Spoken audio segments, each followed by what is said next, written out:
Assalamualaikum warahmatullahi wabarakatuh. Waalaikumsalam warahmatullahi wabarakatuh. Alhamdulillah wassalatu wassalamu ala sayyidina Rasulillah sayyidina wa maulana Muhammad ibn Abdullah wa ala alihi wa sahbihi wa mawala la hawla wa la quwwata illa billah, amma ba'du. Bapak-bapak, ibu-ibu, saudara-saudara kaum muslimin rahimakumullah. Kapan kiamat itu akan datang? Ini rahasia Allah. Jangankan kita yang orang awam, baginda Nabi sendiri tidak diberitahu oleh Allah kapan kiamat itu akan terjadi. Tetapi sungguh pun demikian, banyak hadis-hadis yang menjelaskan ciri atau tanda-tanda datangnya kiamat. Nah, kalau sudah bicara soal tanda kiamat itu ada dua. Pertama yang disebut alamatus sughra, tanda-tanda kecil. Ini waktunya masih ada tenggang. Ada yang dinamakan alamatul kubra, tanda-tanda besar, artinya kiamat sudah diambang pintu. Apa tanda-tanda kecil dari datangnya hari kiamat itu? Misalnya kata Nabi, apabila ilmu sudah diangkat oleh Allah, artinya apabila ulama sudah banyak wafat, minat orang belajar agama berkurang, lalu kebodohan nampak merajalela di mana-mana, zina dikerjakan secara terbuka, minuman-minuman keras jadi kebanggaan, itu termasuk di antara tanda-tanda kecil terjadinya hari kiamat. Apalagi misalnya iza waladatil ammatu rabbataha, apabila budak sudah melahirkan tuan. Apa maksudnya? Ada yang mentafsirkan apabila anak sudah bisa membudaki orang tuanya. Orang tua yang melahirkan dia, yang membesarkan dia, demi setelah si anak besar jadi orang berpangkat, bertitel, berharta, berkedudukan. Jadilah orang tua itu budaknya. Sehingga sering dibilang kalau orang tua kaya, anak jadi raja. Tapi kalau anak yang kaya, orang tua sering jadi budak. Apalagi munculnya fitnah yang bergelombang, timbul perang antara dua bangsa yang besar, waktu berjalan terasa sangat pendek sekali. Itu merupakan tanda di antara tanda-tanda kiamat.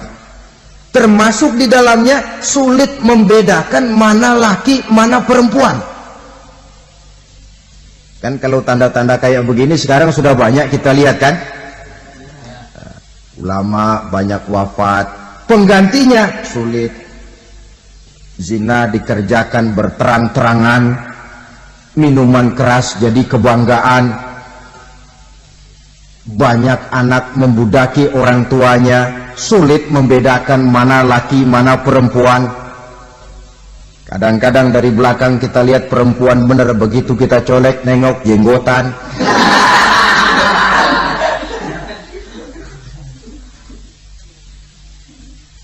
Ini termasuk tanda-tanda kecil, masih ada tenggang sampai akan terjadinya kiamat itu. Nah, yang dimaksud dengan tanda-tanda besar, ini tanda besar artinya kiamat sudah diambang pintu. Pertama, matahari terbit dari sebelah barat. Apabila matahari sudah terbit dari arah sebelah barat, tertutuplah sudah pintu taubat. Bersabda Nabi kita, la taqumus sa'atu hatta tatlu'a syamsu min maghribiha. Tidak akan datang hari kiamat sampai matahari terbit dari arah sebelah barat. Fa iza tala'at, manakala matahari telah terbit dari arah sebelah barat, wa ra'ahan nasu, manusia banyak menyaksikan itu, amanu ajma'un, mereka pun lalu beriman. yang tadinya kafir, yang tadinya ingkar, yang tadinya membangkang, setelah melihat matahari terbit dari sebelah barat, buru-buru beriman, berlomba-lomba mengucap 2 kalimat syahadat. Tapi apa yang terjadi? Kata Nabi, wadzalika hina la yanfa'u nafsan imanuha lam takun amanat min qabl. Hari itu adalah hari yang iman sudah tidak berguna lagi bagi seseorang apabila sebelumnya memang dia tidak pernah beriman. Au kasabat fi imaniha khaira, atau beriman tetapi tidak pernah melakukan kebajikan di dalam keimanannya itu. Hari yang sudah kasib, hari yang sudah terlambat, beriman tidak akan ada gunanya lagi. Ini pelajaran buat kita. Sebelum sang surya terbit dari sebelah barat, sebelum nafas sampai di tenggorokan, artinya pintu taubat masih terbuka. Kalau 2 hal itu sudah terwujud, nafas sudah sampai di kerongkongan atau matahari sudah terbit dari arah sebelah barat, tertutuplah sudah pintu taubat. Tak ada lagi gunanya pangkat, jabatan, harta, bahkan beriman pun dalam suasana macam itu too late, kata orang Kulon. Sudah terlambat. Matahari terbit dari arah sebelah barat, itu tanda besar, artinya kiamat sudah diambang pintu. Lalu apalagi tanda besar? Munculnya Dajjal. Dajjal artinya pendusta-pendusta yang menyesatkan manusia. Ada 2 macam Dajjal, saudara. Ada Dajjal kecil, ini Dajjal kelas teri. Kalau ini sejak zaman Rasulullah sudah ada itu. Tiap zaman ada. Di zaman Rasulullah misalnya ada yang bernama Aswad al-Unsi dari Yaman. Ada yang namanya Musailamah al-Kazzab dari Yamamah. Ada yang namanya Ibnu Sayyad dari Madinah. Ini Dajjal di zaman Rasul. Musailamatul Kazzab memproklamirkan diri jadi nabi dia. Di zaman Rasul masih hidup. Ini Dajjal zaman Nabi. Di zaman sahabat muncul Dajjal. Di zaman kita sekarang ini Dajjal pun gentayangan. Dajjal kelas teri. Kerjanya mendustakan manusia, menyesatkan manusia, memalingkan manusia dari jalan yang benar dan diridhoi oleh Allah Subhanahu wa ta'ala. Adapun yang merupakan tanda besar dari datangnya kiamat, Dajjal kelas kakap. Pembohong-pembohong besar yang menyesatkan masyarakat manusia berpaling dari jalan Allah mengikuti jalan mereka. Apa sih ciri Dajjal itu? Kata Nabi dalam hadis Bukhari Muslim, inna Dajjala, sesungguhnya yang namanya Dajjal itu yakhruju, satu saat akan muncul mendekati hari kiamat. Wa inna ma'ahu ma'an, si Dajjal ini membawa air, wa naran, dan juga membawa api. 2 simbol. Di tangan yang satu dia bawa air, di tangan yang satu dia bawa api. Wa ammal ladzi yarahu an-nasu ma'an fanarun, adapun yang orang banyak lihat air, hakikatnya adalah api. Yang dilihat api, hakikatnya adalah air. Oleh sebab itu, kalau api yang ditawarkan, ambillah air. Kalau air yang ditawarkan, pilihlah api. Maksudnya apa ini? Ini bahasa simbol, saudara-saudara. Dajjal bicaranya seolah-olah untuk kepentingan manusia, menawarkan surga. Surga yang dia tawarkan hakikatnya neraka. Hai manusia, kalau kau mau bahagia, jangan dekat-dekat dengan agama. Sholat itu tidak efektif dan efisien, tidak produktif dari segi ekonomi itu. Menghadiri majelis taklim cuma buang-buang waktu. Tahajud, tasbih, tahlil, baca Quran, apa itu? Pekerjaan mubazir saja. Hidup ini cuma sekali, masa yang cuma sekali, manfaatkan dengan sebaik-baiknya. Mumpung, dibawanya sifat mumpung tetapi dalam pengertian yang sangat negatif. Bicaranya seolah-olah untuk kepentingan manusia, tetapi sebenarnya menjerumuskan manusia. Menawarkan air, tapi sebenarnya api. Menawarkan api, tapi hakikatnya air. Buat apa kamu sholat? Buat apa kamu bayar zakat? Buat apa kamu puasa? Surga yang dicanangkan Dajjal, hakikatnya neraka. Neraka yang digambarkan Dajjal, pada dasarnya adalah surga. Jadi memutarbalikan fakta itu kerjaan Dajjal. Yang hak jadi batil, yang batil dibilang hak, yang benar jadi salah, yang salah malah jadi benar. Tuntunan disuruh jadi tontonan, tontonan malah menjadi tuntunan. Itu pekerjaan Dajjal profesinya. Zamannya Nabi Adam, Dajjalnya kan iblis. Betul? Betul. Apa sih dan kerayuan iblis itu? Allah setelah menciptakan Nabi Adam kan bilang, Adam, kau dan istrimu Hawa tinggal di surga ini. Seluruh fasilitas yang ada di surga persilahkan kau nikmati. Satu yang tidak boleh, jangan coba-coba dekati pohon khuldi. Dekat saja jangan, apalagi sampai memetiknya. Datang Dajjal yang namanya iblis ini. Adam, kamu tahu nggak kenapa tidak boleh makan buah khuldi? Ya nggak tahu, pokoknya saya dilarang. Bodoh kamu, Dam.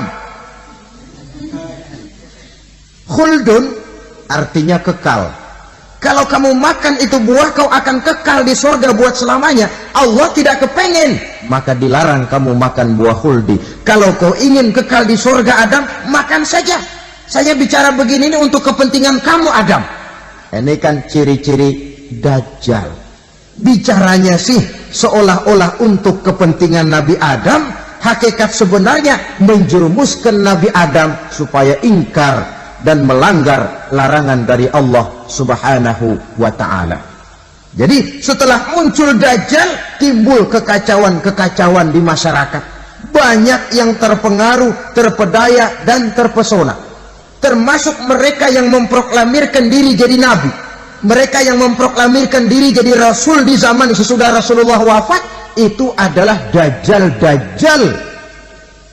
Maka saya ingatkan, kalau di zaman kita sekarang ini ada orang ngaku jadi nabi, ada orang ngaku jadi rasul, biar bahasa Arabnya kental, Quran hafal, hadis ribuan hadis hafal, biar pakai serban sampai menyengser ke tanah, bahasa Arabnya fasih, tapi dia mengaku jadi nabi, jadi rasul, kita umat Islam wajib tidak percaya.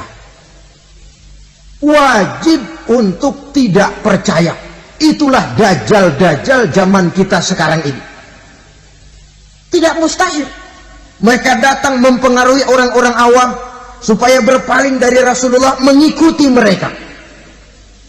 Nah, di akhir zaman nanti, mendekati hari kiamat, Dajjal ini muncul. Dajjal kelas kakap, menyesatkan masyarakat manusia untuk berpaling dari Islam, mengikuti seruan mereka. Apalagi di antara datangnya kiamat itu, tanda yang besar itu, turunnya Nabiullah Isa Al-Masih, putra Maryam. Menurut berbagai hadis yang sahih, Nabi Isa Al-Masih nanti akan turun lagi. Tidak membawa risalah yang baru, tapi meluruskan risalah Islam ini yang telah banyak ditinggalkan oleh masyarakat. Bahkan ada hadis menjelaskan beliau akan membunuh Nabi, mematahkan kayu-kayu salib, lalu melaksanakan haji dan umrah mengikuti syariat Nabi Muhammad, bukan membawa agama baru. Menjadi semacam mujaddid, reformer, menyelamatkan manusia dari bisikan Dajjal. Bahkan ada riwayat yang menjelaskan bahwa Nabi Isa berhasil mengalahkan Dajjal, mengembalikan masyarakat manusia kembali kepada ajaran Islam yang datang dari Allah, dibawa oleh Rasulullah Sallallahu Alaihi Wasallam. Dengan kata lain, turunnya Nabi Isa bukan sebagai Nabi dan Rasul baru, tetapi mengikuti syariat Nabi kita Muhammad sallallahu alaihi wasallam. Saudara hadirin, ibu-ibu hadirat yang saya hormati, kemudian apalagi di antara tanda-tanda besar akan datangnya kiamat itu? Keluarnya asap atau awan. Kata Nabi, inna min asrati sa'ah dukhanan yamla'u ma bainal masyriqi wal maghrib. Di antara tanda-tanda kiamat munculnya awan atau asap yang memenuhi antara langit dan bumi. Ini pun diperkuat dalam surah Ad-Dukhan ayat 10. Fartaqib yauma ta'ti as-sama' bidukhanin mubin fayughshan nas hadza azabun alim. Bagi orang-orang yang beriman, mereka biasa-biasa saja. Tapi bagi orang kufur, datangnya asap dan awan ini merupakan azab yang kelewat pedih. Barangkali sedikit mendekati gambaran tentang azab yang pedih ini, saya ingatkan alam pikiran kita kepada peristiwa yang belum lama terjadi. Pernah dengar berita bocornya reaktor nuklir di Chernobyl, Uni Soviet? Pernah dengar? Bocornya reaktor nuklir di Chernobyl yang mengakibatkan ratusan bahkan sangat mungkin ribuan nyawa. Cuma satu reaktor. Bagaimana kalau seluruh cadangan nuklir yang dimiliki oleh para negara adikuasa ini diledakkan? Bahkan yang konon menurut catatan, cadangan nuklir yang dimiliki bersama oleh Amerika dan Rusia sekarang ini sudah sanggup memusnahkan 6 miliar manusia. 1,5 kali lebih banyak dari jumlah manusia yang nongkrong di permukaan bumi ini. Saudara-saudara hadirin yang saya hormati, lalu saat mendekati hari kiamat, apalagi tandanya? Setelah Nabi Isa wafat, pada saat turunnya yang kedua kali,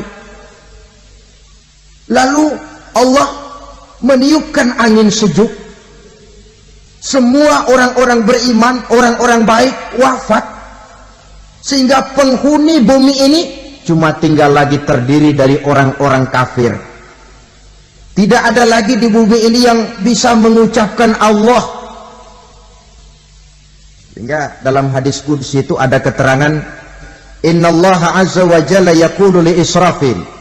Allah pernah pesan kepada malaikat Israfil, kata Allah, Israfil, iza sami'ta qailan yaqul Allah Allah fa akhirin nafah 40 sanatan ikraman liqailiha. Hai Israfil, apabila kau dengar di permukaan bumi masih banyak orang yang mengucapkan Allah Allah, maka tunda sangkakala kiamat itu 40 tahun. Untuk apa? Ikraman liqailiha, menghormati orang yang mengucapkan Allah Allah itu. Wah, jadi karena sekarang masih banyak yang mengucapkan Allah, besar hatilah kita, masih jauh kiamat itu. Tapi jangan lupa, kiamat pribadi, kiamat kecil itu yang nggak kita sangka-sangka. Ajal datang mencabut nyawa, itu kiamat pribadi, dan itu yang pasti kita hadapi, dan itu yang membuat kita tidak boleh bersikap main-main di dalam kehidupan sekarang ini. Saudara hadirin yang saya hormati, tidak ada lagi orang-orang muslim. Seluruh penduduk dunia ini kafir. Lalu terciptalah struktur sosial yang berlandaskan prinsip hidup semau gue. Bakal terjadilah prinsip di mana yang kaya menyantap yang miskin, yang kuat menindas yang lemah. Hidup sudah bagaikan di rimba belantara. Berlaku hukum rimba, siapa yang kuat dia yang menang, siapa yang lemah menjadi mangsa. Timbul kekacauan, maksiat merajalela, munkarat menjadi-jadi, sehingga isi bumi ini penuh dengan segala macam perbuatan dosa. Tidak ada perlunya lagi alam diperpanjang temponya. Datang saat yang sudah dijanjikan oleh Allah Azza wa Jalla, maka terjadilah yang disebut kiamat kubra, kiamat besar, kiamat hancur-hancuran. Bagaimana kejadian ini dimulai? Dalam surah Az-Zumar ayat 68, Allah Subhanahu wa taala berfirman, "Wa nufikha fis-suri fasa'iqa man fis samawati wa man fil ardi illa man syaa Allah." Maka manakala ditiuplah sangkakala, terkejutlah seluruh yang ada di langit dan seluruh yang ada di bumi. Bila saat kiamat datang, Allah perintah malaikat Israfil, "Israfil, tiup sangkakalamu." Ditiuplah sangkakala oleh malaikat Israfil. Yang akibat daripada tiupan itu, seluruh yang ada di langit, seluruh yang ada di permukaan bumi terkejut. Yang ada di langit siapa? Malaikat kan. Bayangin aja kalau malaikat kaget, apalagi kita. Terkejut seluruh makhluk yang ada di bumi, yang ada di langit mendengar suara sangkakala itu. Bunyinya tidak sanggup kita bayangkan dahsyatnya. Ledakan nuklir, ledakan neutron, belum apa-apa ketimbang bunyi sangkakala malaikat Israfil ini. Nah, lalu mendengar bunyi sangkakala ini, gemparlah makhluk, kacaulah alam. Bumi gempa, planet-planet bertabrakan, gunung meletus, air laut tumpah ke darat, angin topan bertiup, halilintar menyambar. Lalu semua yang bernama hidup mati total. Mati bareng tanpa persiapan. La haula wala quwata illa billah. Saya kadang-kadang dalam tafakur bermohon, ya Allah, mudah-mudahan saya nggak nemuin kiamat beneran. Ngeri, nggak bisa kita bayangkan macam apa suasana seperti itu. Allah saja banyak memberikan gambaran, misalnya Al-Qari'ah, wa mal qari'ah, wa ma adraka mal qari'ah. Kejadian yang menggemparkan. Tahukah kamu apa kejadian yang menggemparkan itu? Yauma yakunun nasu kal farasil mabsus wa takunul jibalu kal ihnil manfus. Pada saat itu manusia berterbangan bagai kupu-kupu, gunung berterbangan seperti kapas ditiup angin.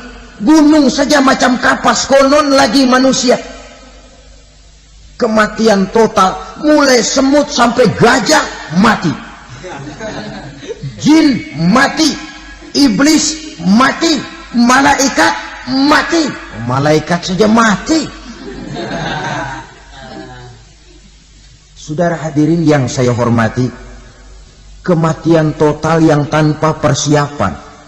Orang bilang, Pak, kalau mati bareng begitu yang repot malaikat maut dong ya. Cabut sana, cabut sini. Itu kalau menurut logika kita. Mestinya begitu menurut logika. Tapi logika juga yang bilang nggak perlu serepot itu. Sebab untuk mematikan listrik di wilayah DKI, di wilayah Jakarta, nggak perlu tiap rumah didatengin matiin ya lama.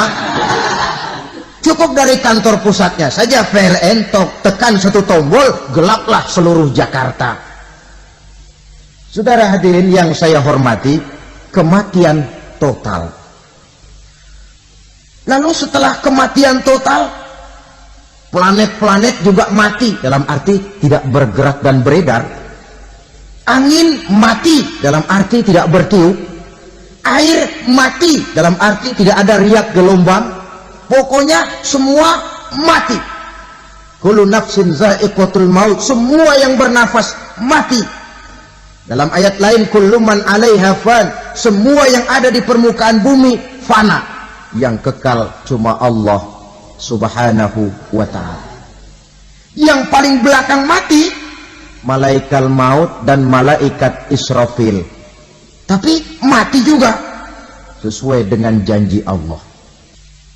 Menurut hadis Bukhari Muslim dari Abi Hurairah, masa tenggang waktu antara kematian total pada tiupan sangkakala pertama dengan proses kebangkitan pada tiupan sangkakala kedua 40 lamanya. Tidak dijelaskan oleh Abi Hurairah 40 jam, apa 40 hari, apa 40 tahun. Hadis-hadis cuma menyebutkan 40 saja. Sunyi alam yang tinggal cuma Allah saja lagi. Ketika itu Allah berseru-seru, katanya, limanil mulkul yauma, siapa para penguasa hari ini? Mana itu raja-raja dan penguasa yang dulu mengaku jadi Tuhan? Fir'aun, mana Fir'aun sekarang?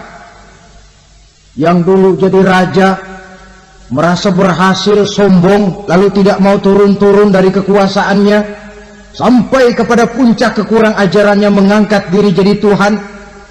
Mana itu Fir'aun? Namrus, mana sekarang Namrus? La ilaha illa ana, ternyata tidak ada Tuhan lain selain daripada aku, kata Allah. Proses kemudian, saudara-saudara, turunlah hujan dari langit. 40 lamanya hujan itu, tidak jelas juga 40 jam apa 40 hari. Setelah air turun membasahi, datanglah tiupan sangkakala yang kedua. Semua yang bernama mati bangkit dari kuburnya masing-masing. Ini yang disebut Yaumul Ba'thi, hari kebangkitan.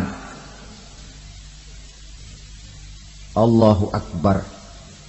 Pada saat kita bangkit dari kubur kita masing-masing, kumpul di padang mahsyar namanya. Bayangin aja, saya sendiri nggak sanggup bayangin. Manusia sejak zaman Adam sampai zaman kiamat kumpul bareng di tempat sama. Berapa banyaknya itu?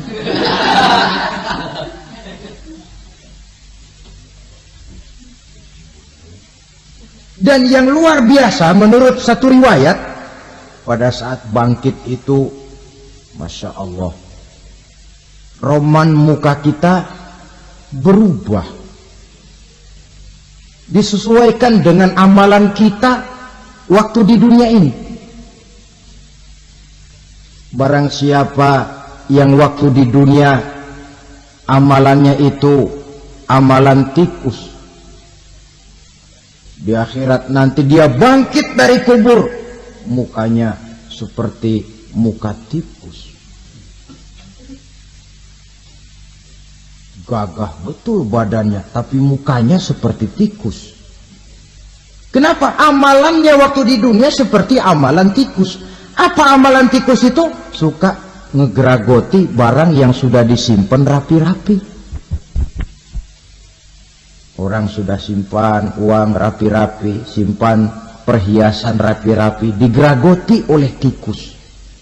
Maling-maling, pencoleng-pencoleng, koruptor-koruptor, itu nanti di akhirat nanti kita lihat mukanya seperti muka tikus.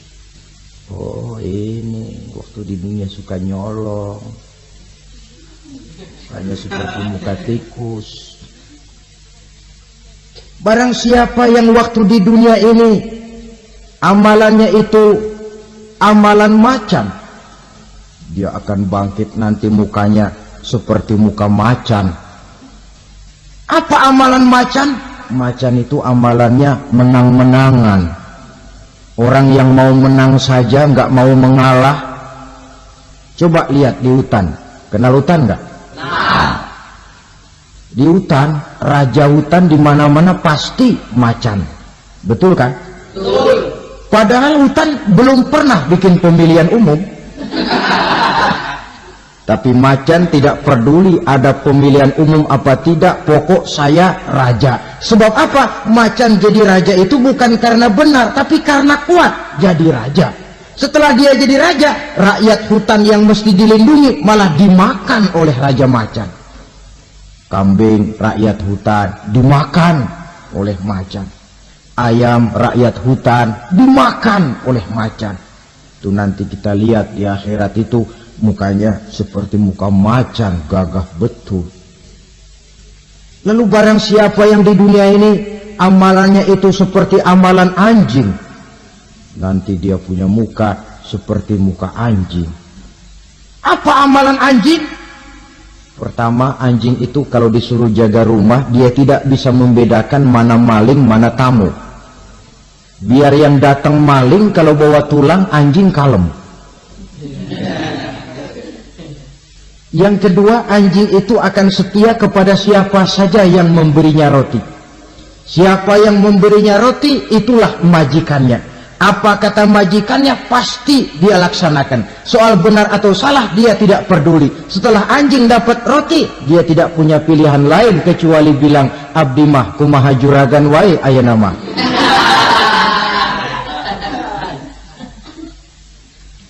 Saudara hadirin yang saya hormati, berkumpul di padang mahsyar, tiap orang sibuk dengan persoalannya masing-masing. Matahari waktu itu didekatkan oleh Allah, panas luar biasa. Ada yang saking panasnya itu mencucurkan peluh keringat sampai sebatas mata kakinya. Ada yang keringatnya sampai sedengkulnya, ada yang keringatnya sampai sepusatnya, ada yang keringatnya mengalir sampai sebahunya, ada yang kelelap oleh keringatnya sendiri, sementara orang di sampingnya nggak apa-apa. Bergantung lagi amalan dia waktu di dunia ini. Saudara-saudara, sebagian orang dalam kepanikan padang mahsyar berombong-rombong datang mereka menghadap Nabi Adam. Ya Adam, anta abal bashar. Hai Adam, Tuhan adalah bapak moyang manusia. Kami sebentar lagi akan disidang, dimintakan pertanggungan jawab. Tolonglah kami, hai Adam.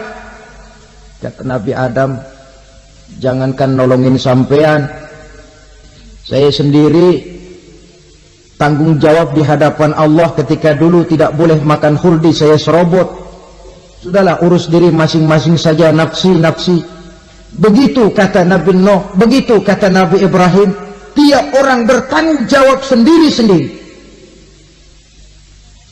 Ketika itulah saudara-saudara, nikmatnya menjadi umat Nabi besar Muhammad sallallahu alaihi wasallam.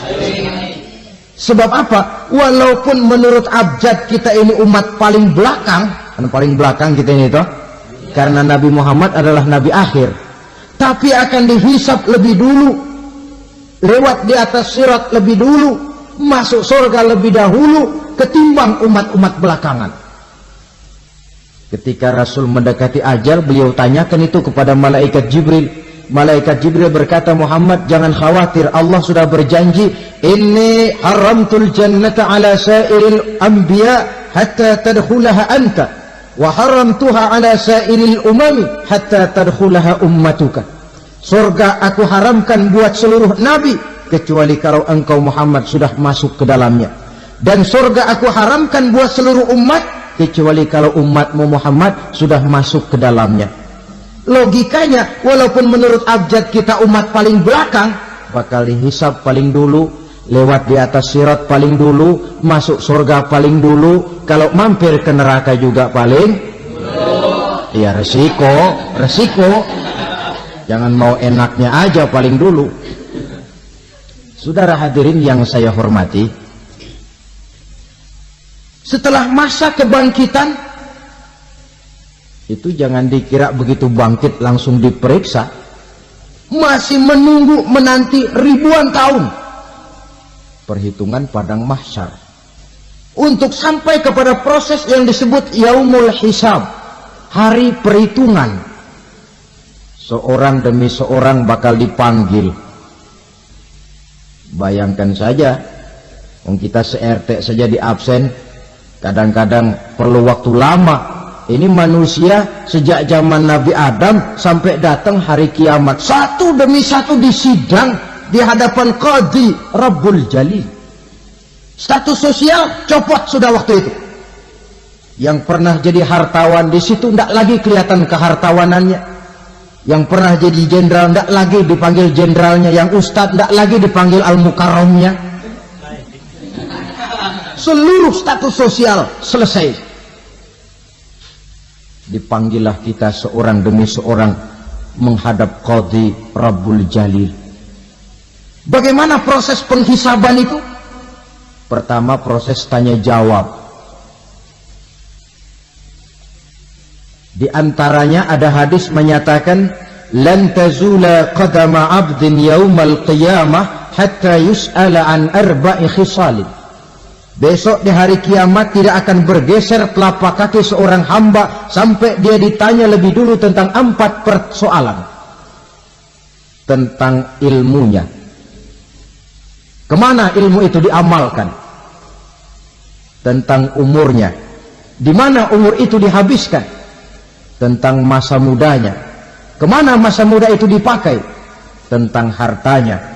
Dari mana harta itu didapat dan kemana harta itu dibelanjakan. Ini termasuk proses tanya jawab. Jadi kalau istilah pengadilan dunia, nama Fulan bin Fulan. Kamu waktu di dunia diberikan umur panjang untuk apa? Pernah mengalami masa muda, kemana kau habiskan masa remajamu? Kau diamanahkan ilmu, dengan apa ilmumu kau amalkan? Kau diberikan harta, dari mana harta kau dapat, kemana kau belanjakan? Tak seorang pun yang bisa mungkir. Sebab apa? Dikala itu yang menjadi saksi bukan orang. Yang menjadi saksi adalah seluruh anggota badan kita.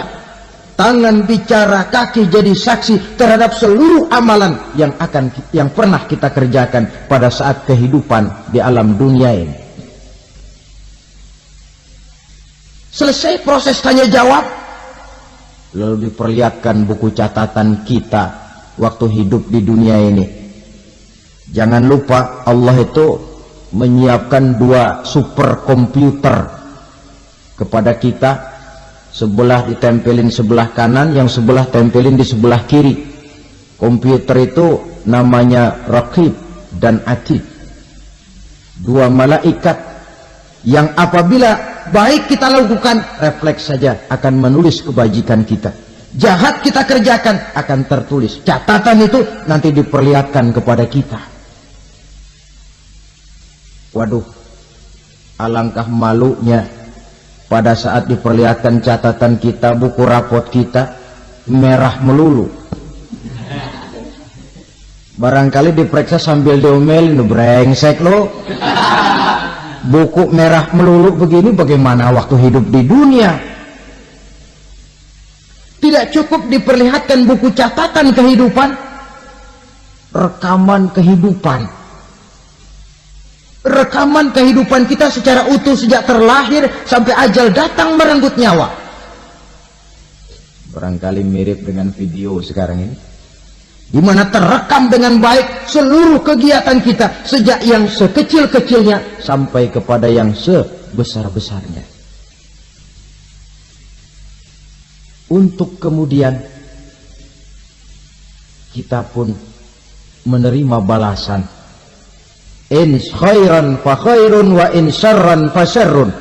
Kalau baik ya baik balasannya, kalau jahat ya jahat juga balasannya. Catatan-catatan kita diberikan. Kalau banyak kebajikannya diberikan di tangan kanan dengan cara yang halus. Kalau banyak kejahatannya diberikan dari sebelah kiri atau dilempar dari belakang. Itulah sebabnya sejak di dunia ini kita sudah mohon kepada Allah. Ketika berwudu membasuh tangan kanan, apa kita bilang? Allahumma a'tini kitabi biyamini wa hasibni hisaban yasira. Ya Allah, berikan saya kitab di tangan kanan, dan kalau saya memang perlu dihisab, hisablah saya yang seringan-ringannya. Tangan kiri berlindung kita kepada Allah. Jangan sampai diberikan kitab di tangan kiri atau dari arah sebelah belakang. Wa'udzubika an tu'tiya kitabi bishimali aw min wara'i zuhri, dari arah sebelah belakang. Na'udzubillah min dzalik. Setelah selesai lewat proses penghisaban, lewat mizan, timbangan, maka yang sudah selesai dihisab itu bergeraklah menuju sirat, jembatan yang terbentang menuju surga melalui neraka. Saudara-saudara, panjangnya perjalanan sirat itu memakan waktu ratusan tahun. Tetapi orang yang lewat di atas sirat pun macam-macam, bergantung amalannya ketika di dunia ini. Ada yang lewat di atas sirat itu kalbarkil khatib, seperti kilat yang menyambar, sudah sampai dia di surga. Cepat bukan main. Ada yang lewat di atas sirat itu seperti orang lari-lari. Ada yang lewat di atas sirat itu seperti orang jalan biasa. Ada yang sambil merangkak, ada yang sambil ngesor, ada yang sambil gelayutan. Ada yang selamat sampai ke ujung ke surga, ada yang tergelincir jatuh masuk ke dalam neraka, bergantung amalannya dalam kehidupan di dunia sekarang ini. Tiap kita akan melewati yang namanya sirat ini. Saudara-saudara kaum muslimin yang saya hormati, dengan demikian mereka yang selamat melalui sirat sampai ke terminal akhir surga, mereka yang ketika dihisab ternyata banyak kejahatannya daripada kebaikannya, mereka singgah di dalam neraka. Nah, adapun orang-orang yang beriman menurut ayat Quran dan hadis Nabi itu nanti ada bermacam-macam. Ada orang beriman itu yang dimasukkan surga. Ada orang beriman itu yang dimasukkan ke dalam surga. Ada orang beriman itu yang disebut penduduk surga. Kenapa lain-lain, Pak? Karena waktu di dunia amalannya juga lain-lain. Ada orang beriman yang masuk surga. Ini paling murah tiketnya. Mau masuk surga? Kata Nabi begini, ma min abdin qala la ilaha illallah thumma mata ala dhalik illa dakhalal jannah. Kalau seorang hamba sudah mengucap dua kalimat syahadat, dia yakin dengan kebenaran kalimat itu sampai matinya, orang itu akan masuk surga. Abi Dzar yang waktu itu diajak bicara heran, ya Rasul kok gampang betul? Iya. Walaupun orang itu mencuri, iya. Walaupun orang itu berzina, iya. Biar dia mencuri, biar dia berzina, kalau dia sudah mengucap dua kalimat syahadat, dia yakin dengan kebenaran kalimat itu sampai matinya, itu orang akan masuk surga. Jadi masuk surga cukup dua kalimat syahadat, yakin sampai mati, masuk surga. Itu perkara masuk. Tapi kalau pertanyaannya diterusin, masuknya kapan, Pak? Nah, ini lain lagi urusannya. Sebab ada yang masuknya itu langsung, ada yang mampir dulu. Di sana tempat cuma dua, kalau tidak surga, neraka. Mau ke surga, tapi mampir dulu. Yang mampirnya jelas di neraka. Kenapa? Dalam hadis qudsi ada riwayat, nanti itu di akhirat, setelah Allah selesai mengatur penduduk surga, masuk surga, yang neraka, masuk neraka, Allah berkata kepada malaikat Malik, malaikat Malik, labaik ya Allah. Itu bajingan-bajingan tengik, manusia-manusia durjana, yang waktu di dunia tidak mau sujud, jauh dari ulama, gemar melakukan yang munkarat dan maksiat, hidup di tengah masyarakat selalu jadi bibit keonaran, kufur, sudah masuk neraka semua. Sudah ya Allah. Nah, kalau sudah, coba sekarang kamu masuk, Malik. Saya. Iya. Masuk neraka. Mau apa ya Allah? Kata Allah, akhriju minan nar man kana fi qalbihi misqala habatin min khardalin min iman. Kau masuk neraka, cari di dalam neraka orang-orang yang ada imannya walaupun kecil sebesar biji zarah, angkat mereka keluar. Masuk malaikat Malik ke neraka. Cari orang yang ada imannya, korek-korek. Ya repot, udah pada gosong. Yang ada imannya diangkat ke atas, yang ada imannya diangkat ke atas.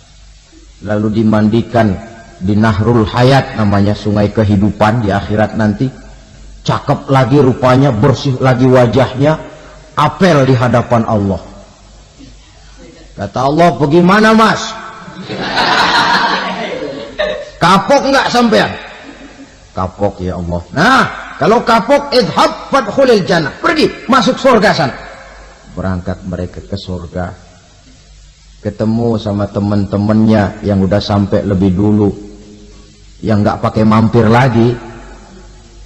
Terjadi dialog. Kata teman-temannya yang udah pada nyampe duluan, mas, iya. Emang baru sampai? Oh, saya baru sampai. Memang mampir di mana dulu mas? Kita sudah lama sampai di surga. Saudara buka surah Al-Muddatsir ayat 34-35. Ma salakakum fis saqar? Kenapa kamu mampir di neraka Saqar? Qalu lam nakum minal musallin. Mereka menjawab, kami mampir di neraka Saqar mas, gara-gara dulunya kami waktu di dunia tidak pernah sholat. Tidak pernah sholat? Tidak pernah. Karena rumahnya dekat masjid, cuma dekat doang mas. Sholat mah enggak saya. Enggak pernah ngasih makan fakir miskin, enggak pernah hadir di majelis taklim, pendeknya enggak pernah melakukan kebajikan. Maka saya pun mampir di neraka Saqar. Untung betul saya punya iman mas, sedikit. Waktu hidup di dunia dulu saya pernah mengucap 2 kalimat syahadat. Sekali-kalinya waktu mau kawin. Masya Allah.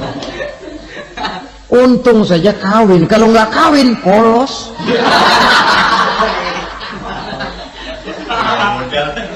Itu juga pengulu sudah setengah mati ngajarin. Asyhadu alla, asyaduaan, asyaduaan.